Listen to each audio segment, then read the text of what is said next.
रानी ने सहमति में सिर हिलाया। एक दिन राज्य में समाचार फैला, एक अद्भुत साधु सूर्यगढ़ आए हैं। उनका शरीर साधारण वस्त्रों में था, पर आंखों में गहरी शांति और अनुभव की चमक। दरबार में बुलाया गया।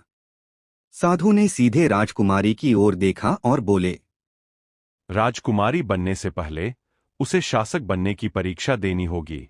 दरबार सन्न रह गया। राजा ने पूछा, कैसी परीक्षा?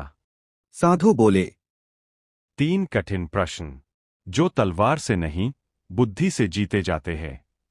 अनन्या ने निडर होकर कहा। मैं तैयार हूं। साधु ने पूछा, राजकुमारी, बताओ, जीवन में सबसे महत्वपूर्ण समय कौन सा है? अनन्या कुछ क्षण चुप रही। उसके मन में कई दृश्य आए। भविष्य का सिंहासन, बीते बचपन की यादें। उसने उत्तर दिया, भविष्य, क्योंकि वही लक्ष्य है। साधु ने मुस्कराकर मना कर दिया। अनन्या विचलित हुई, फिर बोली, तो अतीत, क्योंकि उससे सीख मिलती है।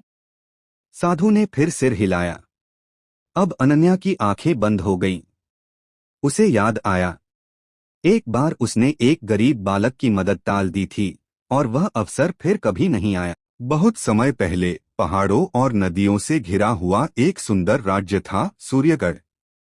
सुबह होते ही जब सूर्य की किरणें महल की सुनहरी दीवारों से टकरातीं, तो पूरा राज्य चमक उठता। पक्षियों की चहचहाहट, मंदिरों की घंटियां और बाजारों की हलचल सूर्यगढ़ को जीवंत बना देती थीं।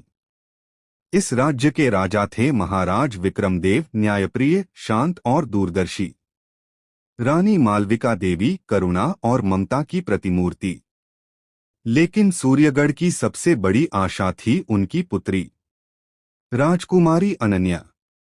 अनन्या बचपन से ही अलग थी। जहां दूसरे बच्चे खेलकूद में मग्न रहते, वहीं वह अक्सर महल की बालकनी से लोगों को देखती। किसी गरीब की मदद, किसी दुखी का आंसू, किसी किसान की थकी हुई आंखें। रानी कई बार कहती, यह लड़की केवल राजकुमारी नहीं, एक दिन लोगों की मां बनेगी। अनन्या को श्रेष्ठ गुरुओं से शिक्षा मिली, राजनीति, न्याय, युद्ध कौशल, शास्त्र और धर्म। लेकिन राजा विक्रमदेव चिंतित रहते थे। एक रात उन्होंने रानी से कहा, ज्ञान पुस्तकों में है, पर बुद्धि जीवन में। मैं चाहता हूं हमारी बेटी केवल पढ़ी लिखी नहीं, समझदार शासक बने।